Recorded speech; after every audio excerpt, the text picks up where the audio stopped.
السلام علیکم۔ Class چہارم اسلامیات بٹانی series کا یہ لیکچر کی سیریز ہے۔ اس میں یہ اس کا دوسرا پارٹ ہے، ہجرت حبشہ اور نبوت کے 5ویں سال 11 مسلمان مردوں اور 4 خواتین نے پہلی بار حبشہ کی طرف ہجرت کی تھی۔ ٹھیک ہے، نبوت کے 6 سال مسلمانوں نے حبشہ کی طرف دوسری مرتبہ ہجرت کی۔ نبوت کے 6 سال، اس بار 83 مرد اور 18 خواتین شامل تھیں۔ اس میں حبشہ میں نجاشی کے دربار میں حضرت جعفر طیار رضی اللہ تعالیٰ عنہ سورت مریم کی ابتدائی آیات کی تلاوت فرمائی۔ عربی میں شعب گھاٹی کو کہتے ہیں۔ شعب بنی ہاشم حضرت محمد صلی اللہ علیہ وآلہ وسلم کے پردادا ہاشم کی ملکیت تھی، اس وجہ سے اسے شعب بنی ہاشم کہا جاتا ہے، لیکن آپ صلی اللہ علیہ وسلم کے چچا ابو طالب کی طرف منسوب ہونے کی وجہ سے پھر اسے شعب ابی طالب کے نام سے بھی یہ مشہور ہوئی۔ حضرت حمزہ رضی اللہ تعالیٰ عنہ اور حضرت عمر رضی اللہ تعالیٰ عنہ نبوت کے 6 سال ایمان لائے اور بنو ہاشم اور بنو عبد المطلب سے مکمل طور پر قطع تلقی کے دستاویز قریش سرداروں کی طرف سے نبوت کے 7ویں سال یکم الحرام کو خانہ کعبہ میں لٹکا دی گئی۔ حضرت خدیجہ رضی اللہ تعالیٰ عنہا کے بھتیجے حکیم بن حزام کبھی کبھی گھاٹی میں چپکے سے خوراک بھجوایا کرتے تھے۔ اس گھاٹی میں مسلمانوں کو 3 سال تک قید رکھا گیا تھا۔ عام الحزن اس سال کو کہتے ہیں جس میں حضرت محمد صلی اللہ علیہ وآلہ وسلم کے چچا ابو طالب اور بیوی حضرت خدیجہ رضی اللہ تعالیٰ عنہا کا انتقال ہوا، یعنی غم کا سال۔ بنو ہاشم میں صرف ابو لہب نے اپنے خاندان والوں کا ساتھ نہ دیا۔ ابو طالب کا انتقال شعب ابی طالب کے واقعے کے 6 ماہ بعد ہوا۔ سفر طائف نبوت کے 10ویں سال حضرت محمد صلی اللہ علیہ وسلم طائف کے سفر پر روانہ ہوئے۔ طائف مکہ سے جنوب کی طرف 112 کلومیٹر کے فاصلے پر ایک مقام کا نام ہے۔ طائف کے سفر میں حضرت محمد صلی اللہ علیہ وآلہ وسلم کے ساتھ حضرت زید بن حارث تھے۔ طائف میں حضرت محمد صلی اللہ علیہ وآلہ وسلم نے 3 سرداروں سے ملاقات کی جو تینوں بھائی تھے۔ ٹھیک ہے، اے اللہ میری قوم کو ہدایت دے، یہ نہیں جانتے۔ طائف سے 5 کلومیٹر کے فاصلے پر عتبہ بن ربیع کا باغ تھا جو کہ حضرت محمد صلی اللہ علیہ وآلہ وسلم کے چچا تھے۔ اس میں ایک عیسائی غلام عداس نے حضرت محمد صلی اللہ علیہ وسلم کو انگوروں کا گچھا دیا۔ حجاج بن یوسف کا تعلق طائف کے قبیلے بنو ثقیف سے تھا جس نے قرآن مجید پر اعراب لگوائے۔ معراج کہتے ہیں بلندی پر چڑھنے کو۔ معراج کا واقعہ نبوت کے 10ویں سال رجب کی 27ویں رات کو پیش آیا۔ معراج سفر کے 2 مرحلے تھے، اسراء اور معراج۔ ٹھیک ہے، ادھر یہ دیکھ لیتے ہیں۔ آپ صلی اللہ علیہ وسلم مدینہ منورہ میں مدفون ہیں۔ آپ صلی اللہ علیہ وسلم کے 2 چچا حضرت حمزہ اور حضرت عباس اسلام لائے تھے۔ آپ کو دودھ پلانے والی دائیہ کا نام بی بی حلیمہ تھی۔ آپ صلی اللہ علیہ وسلم 53 سال مکہ میں اور 10 سال مدینہ میں رہے۔ ٹھیک ہے، عشرہ مبشرہ میں شامل ہیں حضرت ابو بکر، حضرت عمر، حضرت عثمان، حضرت علی، حضرت سعد بن ابی وقاص، حضرت ابو عبیدہ بن الجراح، حضرت عبد الرحمن بن عوف، حضرت زبیر، حضرت طلحہ، حضرت سعد بن زائد۔ ٹھیک ہے،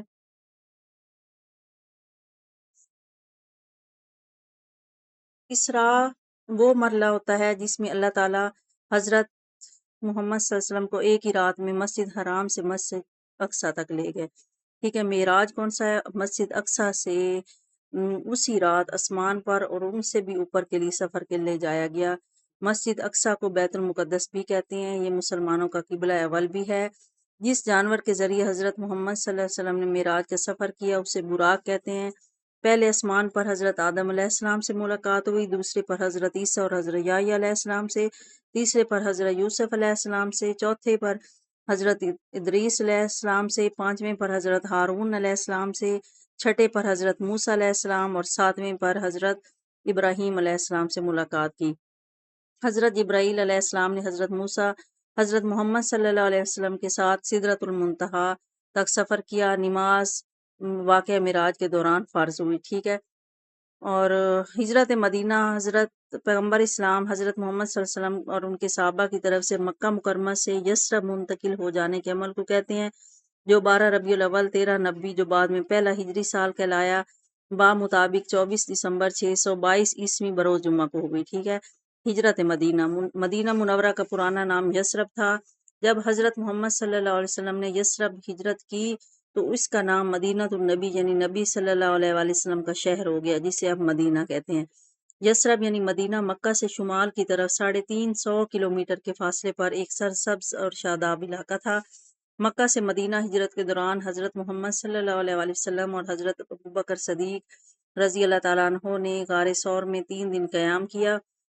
غار ثور کے بعد حضرت محمد صلی اللہ علیہ وسلم نے یثرب کے قریب قباء کی بستی میں چند دن قیام کیا اور اسلام کی پہلی مسجد تعمیر فرمائی جسے مسجد قباء کہتے ہیں۔ ٹھیک ہے۔ 11 نبوی میں یثرب کے 12 آدمی مسلمان ہوئے۔ 12 نبوی میں یثرب کے 72 افراد مسلمان ہو گئے تھے۔ کلمہ طیبہ قرآن مجید میں 2 دفعہ آیا ہے اور سورۃ البقرہ قرآن مجید کی طویل ترین سورت ہے۔ سورۃ الکوثر مختصر ترین سورت ہے۔ اسلامی مہینوں کے نام یہ ہے۔ اسلامی مہینے محرم الحرام، صفر المظفر، ربیع الاول، ربیع الثانی، جمادی الاول، جمادی الثانی، رجب، شعبان، رمضان، شوال، ذی القعدہ، ذی الحج۔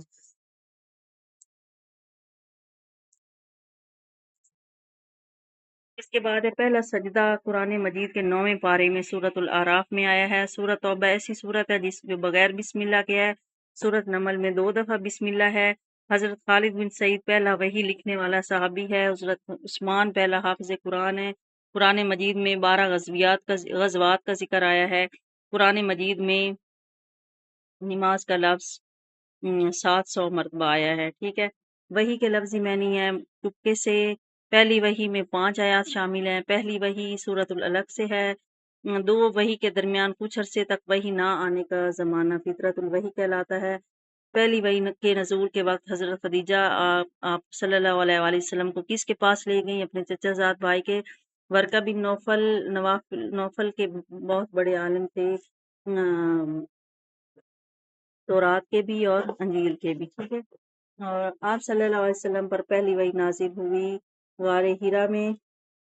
حضرت ابوبکر صدیق رضی اللہ تعالیٰ مکہ کے مشہور تاجر تھے۔ آپ صلی اللہ علیہ وسلم نے نبوت کے کتنے عرصے بعد تک خاموشی سے دعوت اسلام کا کام کیا؟ 3 سال۔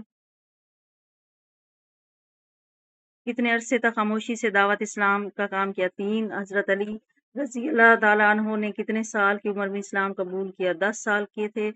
مسلمانوں نے نبوت کے کتنے سال بعد پہلی دفعہ حبشہ کی طرف ہجرت کی؟ 5 سال۔ مسلمانوں نے نبوت کے کتنے سال بعد دوسری دفعہ حبشہ کی طرف ہجرت کی؟ 6 سال۔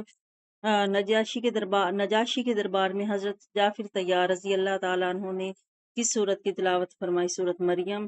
حضرت حمزہ رضی اللہ تعالیٰ عنہ اور حضرت عمر رضی اللہ تعالیٰ عنہ نبوت کے کون سے سال ایمان لے آئے؟